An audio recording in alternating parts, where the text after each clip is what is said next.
Hello नमस्कार। स्वागत है आप सभी का आपके अपने यूट्यूब चैनल विद्या जोन पर। और आज अपन बात करने वाले हैं राजस्थान हाईकोर्ट ग्रुप डी के मॉडल पेपर नंबर 2 की, जिसकी चर्चा आज अपन विस्तार पूर्वक करेंगे। यानी कि 85 प्रश्न अपन सॉल्व करेंगे यहाँ पर लाइव। लाइव तो नहीं है, ये रिकॉर्डिंग वीडियो है आपके। तो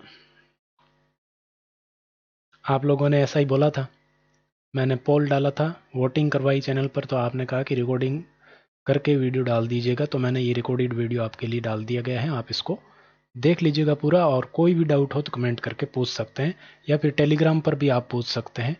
वहाँ पर स्क्रीनशॉट भेज देना, कोई एरर लगे आपको तो कि यहाँ पर यह नहीं होगा तो आप उसको भेज सकते हैं।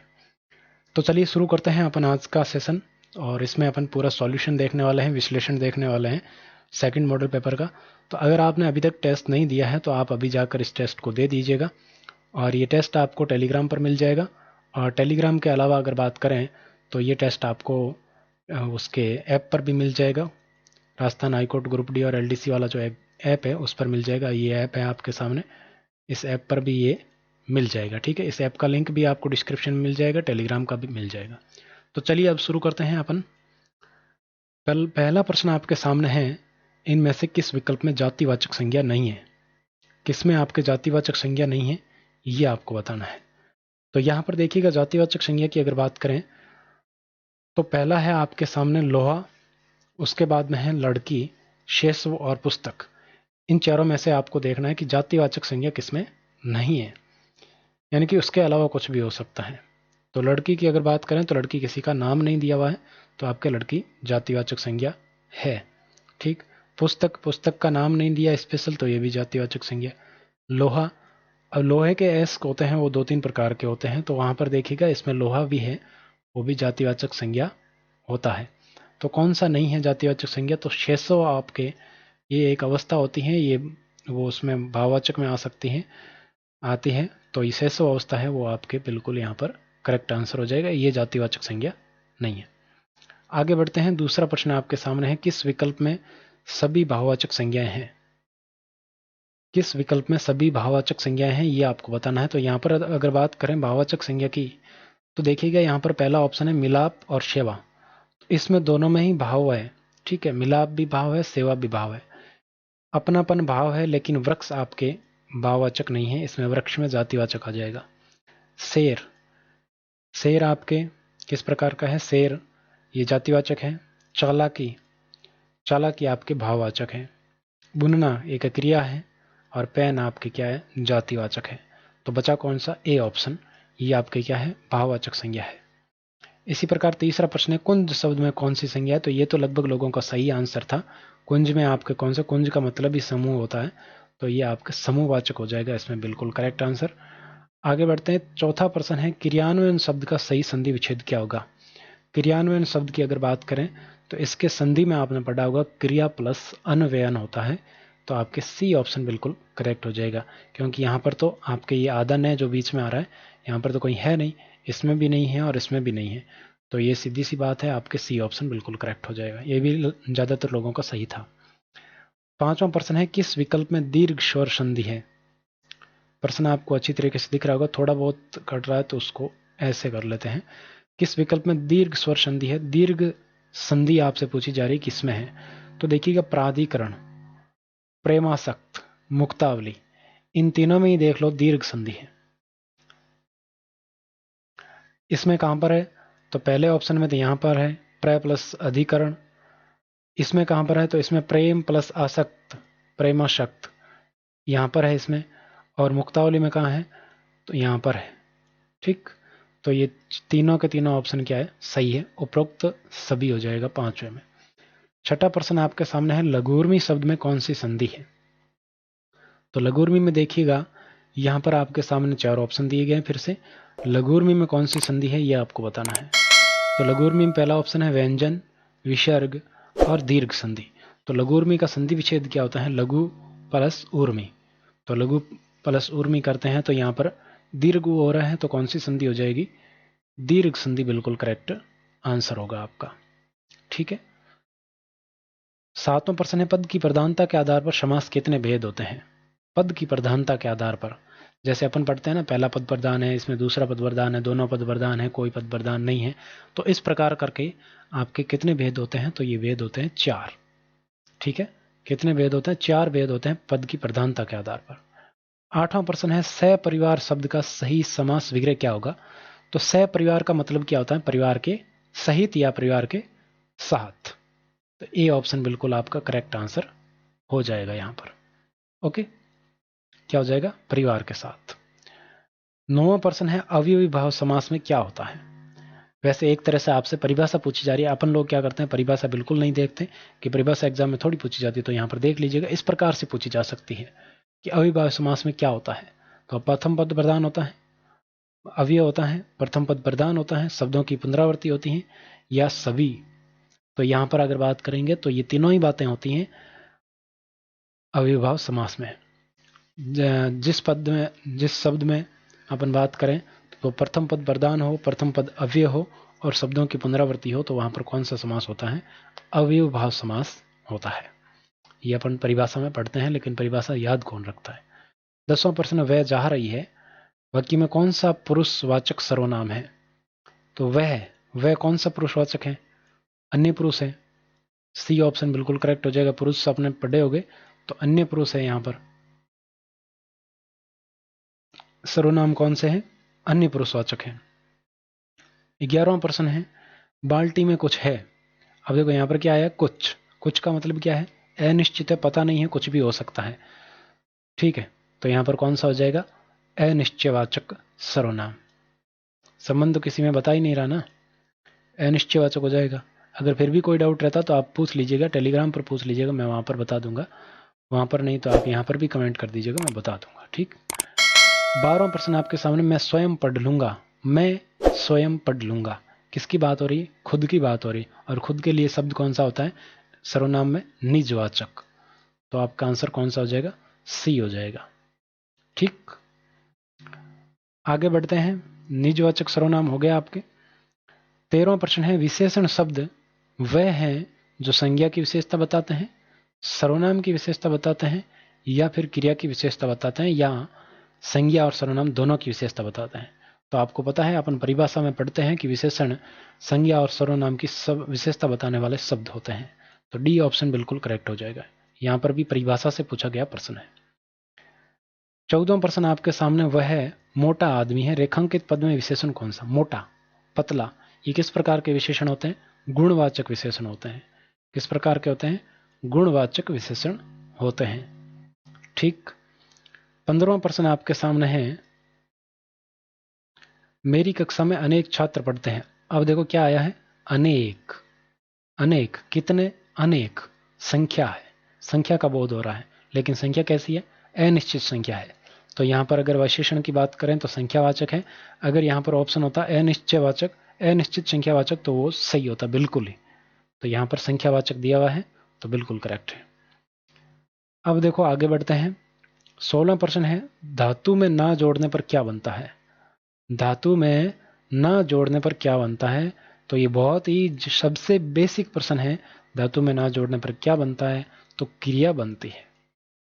क्या बनता है? मूल शब्द में अपन ना जोड़ते हैं तो क्या बनती है? क्रिया बनती है। अगला है, अकर्मक क्रिया में क्या होता है? अब देखो ये भी परिभाषा से ही पूछा गया प्रश्न है। अकर्मक क्रिया में क्या होता है? फल कर्म पर पड़ता है? बिल्कुल नहीं पड़ता। कर्म की आवश्यकता नहीं होती है। तो कर्म की आवश्यकता नहीं होती है, बिल्कुल सही बात है। कर्म की आवश्यकता नहीं होती है यहां पर। और कर्ता नहीं होता, तो कर्ता तो होता है, ये गलत बात है। तो यहां पर कौन सा हो जाएगा? बी ऑप्शन बिल्कुल करेक्ट हो जाएगा। कर्म की आवश्यकता नहीं होती है अकर्मक क्रिया में। 18वां प्रश्न है, किस वाक्य में अकर्मक क्रिया नहीं है? अब देखो ये सहकर्मक से पूछ लिया कि इसमें आपको पता चल जाएगा सहकर्मक और अकर्मक में क्या अंतर होता है। दोनों ही यहां पर कवर हो रहा है। किस वाक्य में अकर्मक क्रिया नहीं है? युवक टहल रहा है, रमेश ने मुझे पत्र लिखा, हरदेव सोता है, शेखर कार में चलता है। तो यहां पर अगर बात करें तो सबसे बेटर ऑप्शन है आपके बी। बी में सहकर्मक क्रिया है। किसने लिखा? रमेश ने। किसको लिखा? तो मुझे लिखा। क्या लिखा? पत्र लिखा। किसको और क्या, दोनों ही चीजों का उत्तर मिल रहा है। तो यहां पर आपके सहकर्मक क्रिया है। तो यहां पर बाकी किसी में ऐसा ऑप्शन नहीं है। बी ऑप्शन बिल्कुल करेक्ट होगा। बाकी जो डी वाला ऑप्शन है ये आपको कंफ्यूज करने के लिए दिया गया है। इसमें आपके क्रम अकर्मक क्रिया नहीं है, इसमें क्रम नहीं है आपके शेखराड़। ठीक है।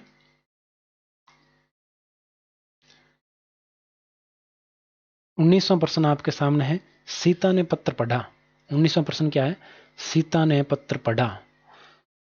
वाक्य में क्रिया का काल कौन सा है? सीता ने पत्र पढ़ा है, यानी कि अभी अभी पढ़ा है, तो लेकिन अब नहीं पढ़ रही हो, उसने पढ़ लिया है, वो उसको खत्म कर दिया पढ़ा के, तो ये कौन सा हो गया? आसन्न भूतकाल।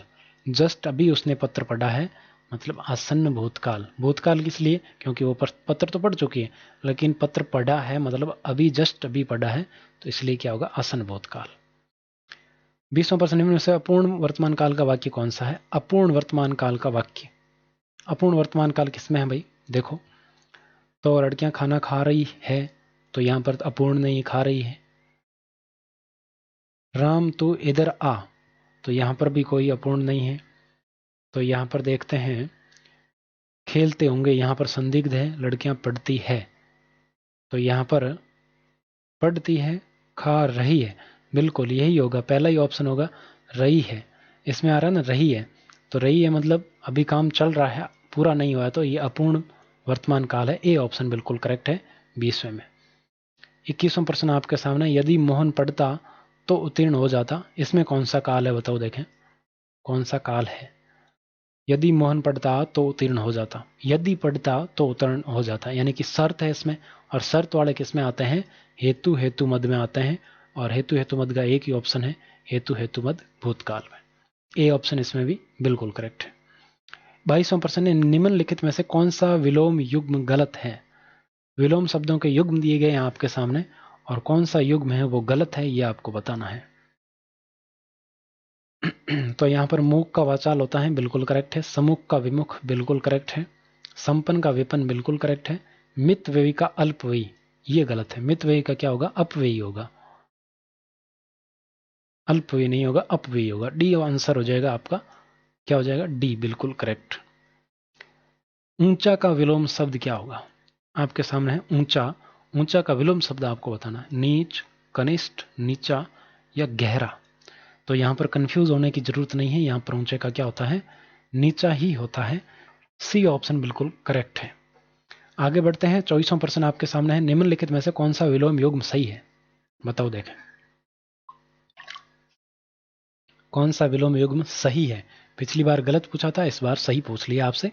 कौन सा विलोम युग्म है वो सही है? तो बताइए, देखें फटाक से। विज्ञ, सुविज्ञ, अंतरंग, बहिरंग, प्राचीन, पुरातन, राग, अनुराग। तो बिल्कुल यहां पर कौन सा होगा? अंतरंग, बहिरंग। अब जो शेष ऑप्शन रह गए हैं, इसको आपको देखना है कि इसका विलोम शब्द, करेक्ट विलोम शब्द है वो क्या होंगे। जैसे प्राचीन है, राग है, विज्ञ है, इनके करेक्ट विलोम शब्द आप खुद ढूंढोगे तो आपको आसानी से याद हो जाएगा। सूर्य का पर्यायवाची शब्द नहीं है। अब सूर्य के पर्यायवाची कौन कौन से होते हैं? रवि होता है, बिल्कुल होता है। हेम, हेम यार सुना नहीं है। दिनेश बिल्कुल होता है, प्रभाकर भी होता है। तो आपके बचा कौन सा? हेम हो गया बिल्कुल आंसर। ऐसे भी आप आंसर कर सकते हैं। ठीक। 26वां प्रश्न आपके सामने है, किस विकल्प में सभी पर्यायवाची शब्द सही है? अब यहां पर सही वाला देखना है तो आपको पता होना चाहिए, अश्व को लंबोष्ट नहीं कहते हैं, अक्षर को आदित्य या मार्तंड नहीं कहते हैं, ये तो सूर्य के आगे। कला में मद या द्रप नहीं होता है, तो यहां पर कौन सा बचा? कनक, हिरण्य और कंचन बिल्कुल करेक्ट है। डी ऑप्शन आपका आंसर हो जाएगा 26वें प्रश्न में। 27वें है, बारात ठहरने का स्थान। ये तो वो है, एक शब्द वाले वन वर्ड है, तो यहां पर बिल्कुल आंसर हो जाएगा जनवासा। बारात ठहरने का स्थान आता है उसको क्या कहते हैं? जनवासा कहते हैं। दुराग्रह शब्द के लिए उचित वाक्यांश क्या होगा? दुराग्रह शब्द के लिए उचित वाक्यांश, एक शब्द आपको दे दिया गया है, इसके लिए वाक्यांश आपको बताना है। तो यहां पर दुराग्रह यानी कि बुरे भाव से किया गया आग्रह या अनुचित बात के लिए आग्रह, बिल्कुल बी ऑप्शन हो जाएगा। अनुचित बात के लिए किया गया आग्रह क्या कहलाता है? दुराग्रह कहलाता है। 29वां प्रश्न आपके सामने, आवश्यकता के अनुसार, जितनी आवश्यकता है उतना ही, तो वो कौन सा होता है? पर्याप्त होता है, ना तो अधिक होता है, ना ही अतिक और ना ही अमूल्य। तो कौन सा हो जाएगा? पर्याप्त। आवश्यकता अनुसार मिल गया तो पर्याप्त है। अब है 30% निम्न में से कौन सा विकल्प गलत है? तो यहां पर भी आपके सामने किसी व्यक्ति अथवा वस्तु में गुण होता है, वो क्या होता है? अच्छाई होती है। किसी व्यक्ति के हित का कार्य भलाई होता है, बिल्कुल। सामाजिक अथवा राज के नियमों का उल्लंघन अपराध होता है।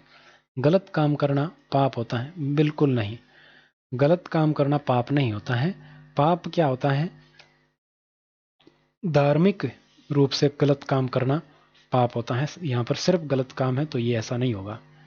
तो डी ऑप्शन आपका बिल्कुल आंसर हो जाएगा। धार्मिक रूप से जो गलत काम किए जाते हैं वो पाप होते हैं। 31वां प्रश्न है, कौन सा शब्द सारंग का अनेकार्थी है? सारंग के अनेकार्थी कौन सा है? मोर, पपैया, कोयल, सभी। डी ऑप्शन बिल्कुल करेक्ट है। सभी आपके सारंग के अनेकार्थी है। अब अनेकार्थी में क्या होता है? सारंग के अनेकार्थी तो ये हैं, लेकिन जरूरी नहीं कि मोर का अनेकार्थी सारंग हो, ऐसा कोई जरूरी नहीं होता है। ठीक है, ये भी ध्यान में रखना। हरि शब्द के अनेकार्थी कौन कौन से हैं? विष्णु, सांप, बंदर, सूर्य। तो बिल्कुल ये चारों ही हैं, उपरोक्त दोनों सही हैं। सी ऑप्शन हो जाएगा। ये तो रटने वाली चीजें, याद करने वाली, तो इसमें समझाने वाली कोई बात है नहीं, तो ये आपको याद कर रहे होंगे आप, कोई दिक्कत नहीं है। आगे देखो, अगला प्रश्न आपके सामने है, निम्नलिखित में से शुद्ध वाक्य कौन सा है? आपको बताना है 33वें प्रश्न में शुद्ध वाक्य कौन सा है। सीताराम की स्त्री थी, बिल्कुल नहीं थी। सीताराम की पत्नी थी। रात भर कुत्ते भौंकते रहे, इसको देखते हैं। बंदूक एक शस्त्र है, नहीं अस्त्र है बंदूक। बंदूक क्या है? अस्त्र है। वह दही जमा रही, दही को नहीं जमाया जाता, दूध जमाया जाता है। ठीक, तो यहां पर देखिएगा बी ऑप्शन बिल्कुल आपका करेक्ट आंसर हो जाएगा। आपके बिल्कुल करेक्ट हो जाएगा, रात भर कुत्ते भौंकते रहे। 34वां प्रश्न है, निम्नलिखित में से अशुद्ध वाक्य कौन सा है? अशुद्ध वाक्य कौन सा है बताओ देखें। अशुद्ध वाक्य में देखते हैं, मैं प्रातःकाल पढ़ता हूं, जज ने उसे मृत्युदंड दिया, इसके बाद फिर क्या हुआ? मेरे पास केवल एक घड़ी है। तो मैं प्रातःकाल पढ़ता हूं, बिल्कुल सही है। जज ने उसे मृत्युदंड दिया, बिल्कुल सही है। इसके बाद फिर क्या हुआ? तो इसके बाद और फिर दोनों लगाना जरूरी नहीं है। इसके बाद क्या हुआ? तो फिर की यहां पर आवश्यकता नहीं है। सी ऑप्शन आपका आंसर हो जाएगा। मेरे पास केवल एक घड़ी है, तो बिल्कुल ही ये शुद्ध है। आसमान के तारे तोड़ना मुहावरे का अर्थ है। आसमान के तारे तोड़ना मुहावरे का भावार्थ है।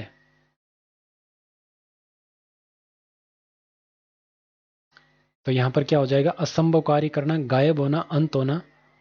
तो आसमान के तारे तोड़ना मतलब असंभव कार्य करना। ए ऑप्शन बिल्कुल करेक्ट हो जाएगा।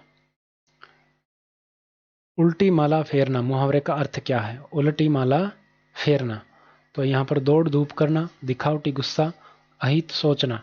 बिल्कुल अहित सोचना आपके आंसर हो जाएगा। उल्टी माला फेरना मतलब किसी का अहित सोचना या खुद का अहित सोचना, ऐसा भी हो सकता है। बकवास करना नहीं होगा। 37वां प्रश्न है, सिर पर भूत सवार होना मुहावरे का भावार्थ क्या है? सिर पर भूत सवार होना यानी कि आपके क्या भूत का साया होना? नहीं। दूसरों को लड़ा कर खुश होना? बिल्कुल नहीं। धुन सवार होना, बिल्कुल यही होगा। सी ऑप्शन, किसी चीज की धुन सवार हो जाती है तो उसको कहते हैं सिर पर भूत सवार होना। पर दुविधा में होना ये भी नहीं होगा।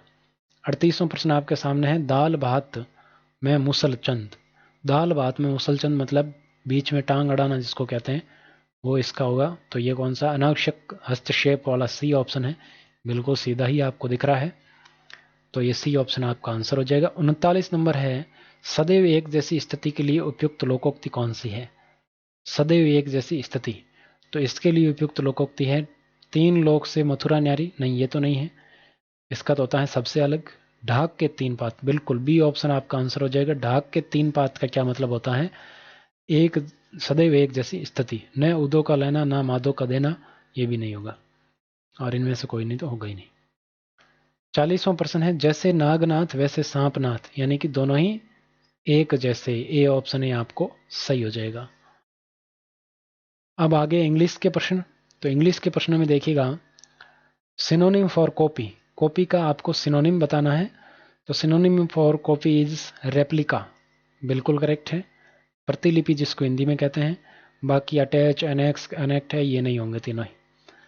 सिनोनिम फॉर डिग्री, डिग्री के सिनोनिम आपको बताना है, तो डिग्री का क्या होगा जाएगा, सेड नहीं होगा, प्रोपोर्शन हो जाएगा, बिल्कुल बी ऑप्शन। ओके, आगे बढ़ते हैं। 43वां प्रश्न है एंटोनिम फॉर एबिलिटी, एबिलिटी का क्या हो जाएगा, डिसएबिलिटी। ए ऑप्शन बिल्कुल करेक्ट हो जाएगा। सोरोफुल, मैरी, ये नहीं होगा, ये कोई खुशी दे रहा है, कोई कुछ कर रहा है। तो यहाँ पर देखिए 44वां है antonym for attract, attract, attract का मतलब आकर्षित करना, और इसका विलोम शब्द हो जाएगा रिजेक्ट। एंटोनिम क्या हो जाएगा, रिजेक्ट, अस्वीकार। अट्रैक्ट स्वीकार या आकर्षित करना, इंग्लिश में अलग अलग अर्थ भी हो सकते हैं, तो रिजेक्ट आपका आंसर हो जाएगा इसका। 45वां है the action of killing of a king, action of killing of a king, राजा को मारने की एक्शन करना, इसके लिए वन वर्ड आपको बताना है, तो ये होता है रेजिसाइड। कौन सा होता है, रेजिसाइड होता है। सी ऑप्शन बिल्कुल आपका करेक्ट आंसर हो जाएगा यहाँ पर। आगे बढ़ते हैं। 46वां प्रश्न है ए गवर्नमेंट बाई रिलीजियस लीडर, यानी कि जब सरकार किसके हाथ में हो, कोई धार्मिक लीडर के हाथ में हो, नेतृत्वकर्ता के, तो उसको क्या कहते हैं, इसके लिए वन वर्ड बताना है, तो इसको कहते हैं थियोक्रेसी। क्या कहते हैं, थियोक्रेसी कहते हैं। अब डेमोक्रेसी, ब्यूरोक्रेसी, प्लूटोक्रेसी, इन तीनों के आपको सर्च करने हैं, और ऐप में ये सारा मिल जाएगा, तो और इन तीनों के भी याद कर लेने हैं आपको, ठीक। 47वां है फियर ऑफ नाइट और डार्कनेस, डार्कनेस या रात का डर, इसके लिए वन वर्ड क्या होता है, तो इसके लिए होता है निक्टोफोबिया, निक्टोफोबिया भी इसको कह सकते हैं, तो यह है निक्टोफोबिया। बी ऑप्शन बिल्कुल करेक्ट हो जाएगा। 48वां प्रश्न आपके सामने, I will go there if they invite me, इसको वॉइस वाला है, इसको पैसिव में चेंज करना है, ठीक। तो इसके लिए क्या होगा, I will go there if I am invited, their invitation will make me go other, नहीं ये नहीं होगा, पहला बिल्कुल करेक्ट है। I will go there if I am invited, पहला ठीक है। I will go there if they invited me, ये भी नहीं होगा, ये भी नहीं होगा। ए ऑप्शन बिल्कुल करेक्ट। और इसमें भी आपके वॉइस है 39 नंबर में भी, 49 में भी, raja was reading a book when I saw him, ये भी आपके वॉइस वाला है, तो इसको भी चेंज करना है, तो इसका क्या होगा, a book, A book was being, book is being read by raja when I see him, तो ये नहीं होगा, इसमें इज आ रहा है, नहीं होगा। यहाँ पर वाज है, तो इसमें इज तो हो ही नहीं सकता। A book was being read by raja when he was seen by me, तो बिल्कुल ए बी ऑप्शन हो जाएगा, यहाँ पर बिल्कुल करेक्ट आ रहा है, बिल्कुल बी ऑप्शन हो जाएगा।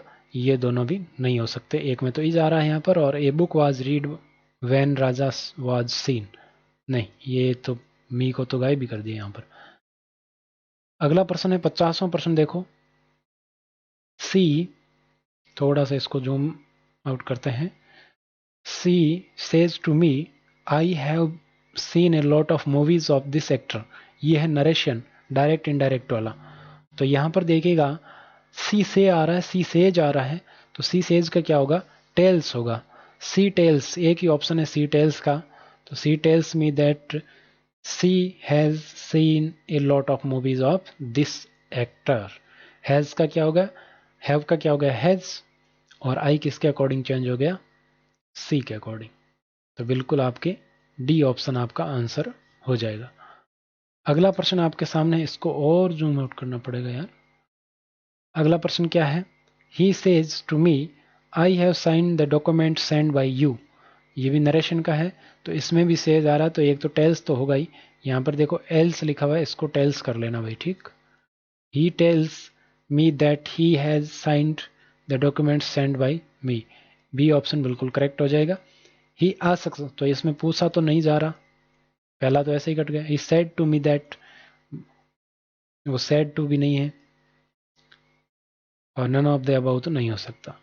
अब देखो अगला आपके है correct form filling of the verb, 52 number प्रश्न है, वो करेक्ट फॉर्म फिल करनी है वर्ब की। तो इसमें देखिएगा, इसमें आपको क्या करना है, एवरीवन वॉरशिप आपकी वर्ब है, तो चारों ऑप्शन एक जैसे दिख रहे हैं तो बताने की आवश्यकता नहीं है, वॉरशिप है वर्ब। अब यहाँ पर करेक्ट ऑप्शन वॉरशिप्स आएगा, इज वॉरशिपिंग आएगा, वॉरशिप्ड आएगा, क्या आएगा। तो यहाँ पर अगर बात करें तो ये एक क्या कह सकते हैं, यूनिवर्सल ट्रुथ कह सकते हैं इसको। यूनिवर्सल है, एवरीवन द राइजिंग सन, उगते हुए सूर्य को नमस्कार करते हैं। तो एवरीवन वॉरशिप्स, बी ऑप्शन बिल्कुल करेक्ट आंसर आपका यहाँ पर हो जाएगा। ठीक, अगला है एक कंप्यूटर, ये भी एक साइंटिफिक फैक्ट है। A computer is an electronic device which information, correct verb आपको बननी विच इंफॉर्मेशन तक ही है, इतना ही क्वेश्चन। तो stored, storing to store, stores, तो यहाँ पर भी आपका कौन सा आ जाएगा, स्टोर्स आ जाएगा। ये प्रेजेंट, सिंपल प्रेजेंट टेंस से है, तो स्टोर्स बिल्कुल करेक्ट हो जाएगा। अगला भी आपका साइंटिफिक फैक्ट है, Galileo mentioned that the earth around the sun moved, moves, had moved, will move, तो बिल्कुल moves हो जाएगा, बिल्कुल करेक्ट। ये फैक्ट है, फैक्ट में हमेशा ऐसे ही वो क्या कहते हैं, सिंपल प्रेजेंट टेंस वाली वर्ब भी आती है। ठीक, तो ये आपको समझ में आ गया। आगे बढ़ते हैं, डायरेक्शन यहाँ पर दी हुई, select the most logical order of the sentence. 55 में आपको क्या करना है, सेंटेंस रीअरेंजमेंट वाला है आपके प्रश्न, और इसमें आपको बताना है कौन कहाँ पर आएगा। ठीक, तो यहाँ पर देखिएगा, अगर बात करें तो यहाँ पर कौन सा आ जाएगा, यहाँ पर आपके पहला ऑप्शन है यानी कि पी है, द लीडर्स ऑफ साउथ। तो PM Narendra Modi held a conference of Asian nations to discuss about corona. तो लेटेस्ट प्रश्न है, PM Narendra Modi, the leaders of, PM Narendra Modi, पहले क्यू आ जाएगा, एक नंबर पे क्यू, चलो सी में एक में ही है, एक नंबर पे क्यू, फिर आ जाएगा R, PM Narendra Modi held a conference of the leaders of south Asian nation to discuss about corona. बिल्कुल करेक्ट है सी ऑप्शन, बहुत ही एकदम टेंस के अकॉर्डिंग बिल्कुल बढ़िया तरीके से स्ट्रक्चर के अकॉर्डिंग सेट हो रहा है ये तो। 56 नंबर में देखते हैं क्या है माजरा। तो यहाँ पर gender gaps in the world of work, empowering women in the economy and closing are key to. तो यहाँ पर देखिएगा, अगर बात करें यहाँ पर क्या होगा, यहाँ पर आपके सबसे पहले तो एक बात साफ साफ दिख रही है कि ई बड़ा है, तो यहाँ पर पहला यही बनेगा, एम्पावरिंग वुमेन। तो यहाँ पर क्यू में दो ऑप्शन है, क्यू आर पी एस और Q P S R. Empowering women in the economy, R आएगा पक्का। एम्पावरिंग वुमेन, यहाँ पर ये आएगा इसके बाद में, in the economy and closing gender gaps in the world of work are key to achieving. बिल्कुल यही होगा, Q R P S, Q R P S, A option बिल्कुल करेक्ट। ठीक है, तो इसमें आपको यही देखना होगा कि पहले कौन सा आएगा, बाद में कौन सा आएगा। इसको समझना, थोड़ा सा समझ लोगे बिल्कुल आप आसानी से कर सकते हो, बिना पढ़े भी कोई दिक्कत नहीं है।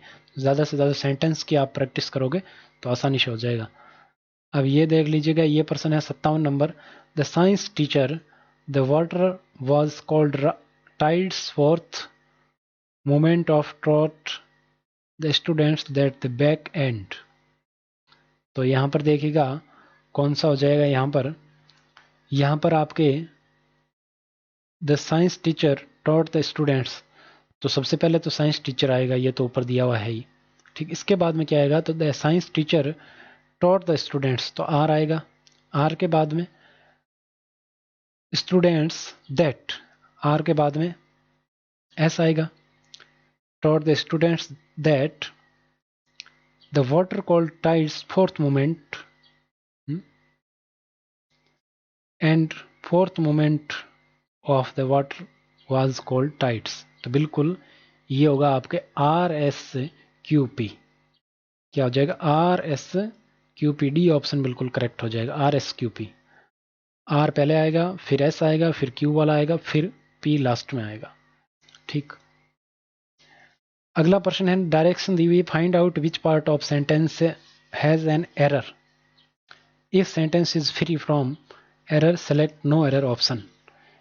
एरर है तो एरर वाला पार्ट बताना है आपको, अगर एरर नहीं है तो आपको बताना है आई एट नहीं होता है, यहाँ पर आई एट नहीं आएगा, पहले ही पार्ट में गलती है यहाँ पर। तो आई ईट नथिंग सिंस मॉर्निंग। 59 नंबर प्रश्न है, ए hot and a cold spring was found near each other. तो यहां पर बताओ, ए हॉट एंड,